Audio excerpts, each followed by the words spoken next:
Hey guys, it's Mrs. S. So today I have a special book for you guys. It's one of my favorites.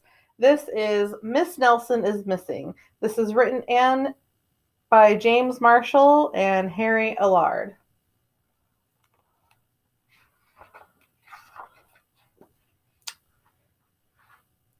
The kids in room 207 were misbehaving again. Spitballs stuck to the ceiling, paper planes whizzed through the air. They were the worst behaved class in the whole school.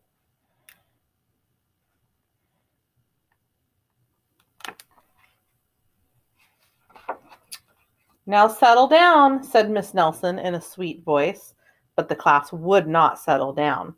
They whispered and giggled, they squirmed and made faces.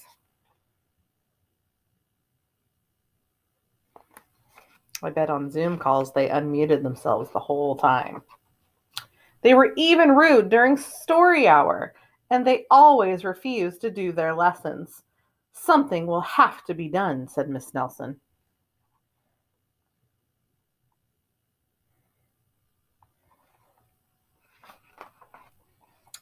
The next morning, Miss Nelson did not come to school. Wow, yelled the kids. Now we can really act up.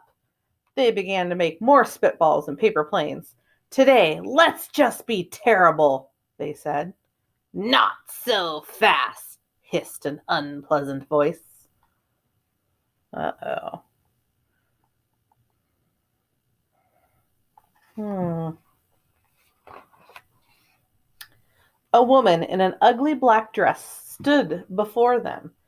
I am your new teacher, Miss Viola Swamp. And she rapped the desk with her ruler. Where is Miss Nelson? Asked the kids. Never mind that, snapped Miss Swamp. Open those arithmetic books. Miss Nelson's kids did as they were told. Hmm. Hmm. They could see that Miss Swamp was a real witch. She meant business. Right away, she put them to work, and she loaded them down with homework.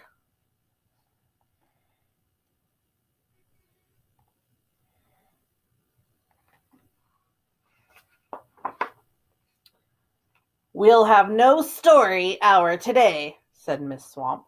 Keep your mouths shut, said Miss Swamp. Sit perfectly still, said Miss Swamp. And if you misbehave, you'll be sorry, said Miss Swamp. The kids in room 207 had never worked so hard. Days went by, and there was no sign of Miss Nelson. The kids missed Miss Nelson.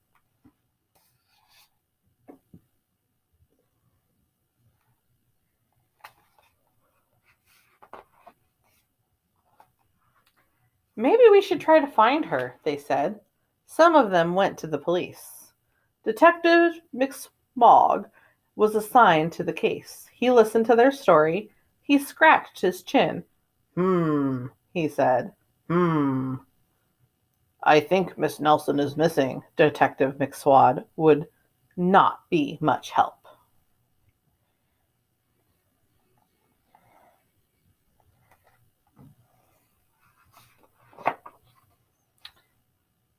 Other kids went to Miss Nelson's house.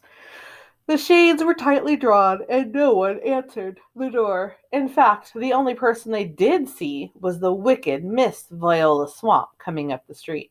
If she sees us, she'll give us more homework.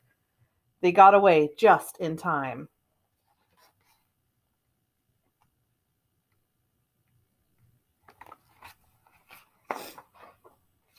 Maybe something terrible happened to Miss Nelson. Maybe she was gobbled up by a shark, said one of the kids, but that didn't seem likely. Sharks, very unpleasant.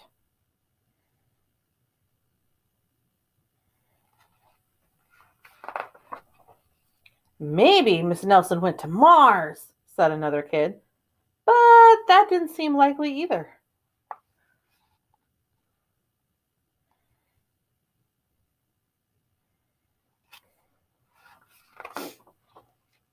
I know, exclaimed one know-it-all. Maybe Miss Nelson's car was carried off by a swarm of angry butterflies.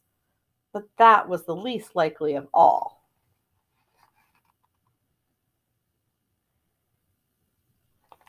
There goes her car. The kids in room 207 became very discouraged. It seemed that Miss Nelson was never coming back. They would be stuck with Miss Viola Swamp forever. They heard footsteps in the hall. "Here comes the witch," they whispered. "Hello, children," someone said in a sweet voice.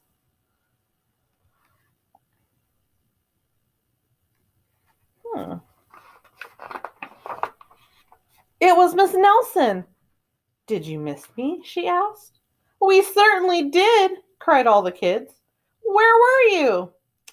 "That's my little secret," said Miss Nelson. "How about a story hour?"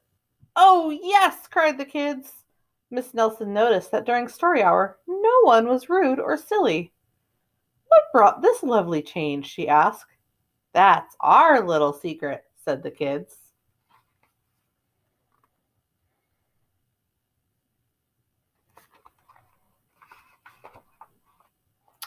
Back home, Miss Nelson took off her coat and hung it in the closet, right next to an ugly black dress.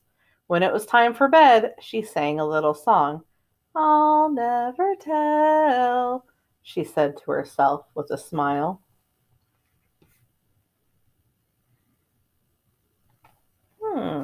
Wonder what she could be hiding.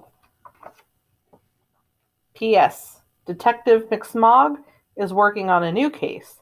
He is now looking for Miss Viola Swamp.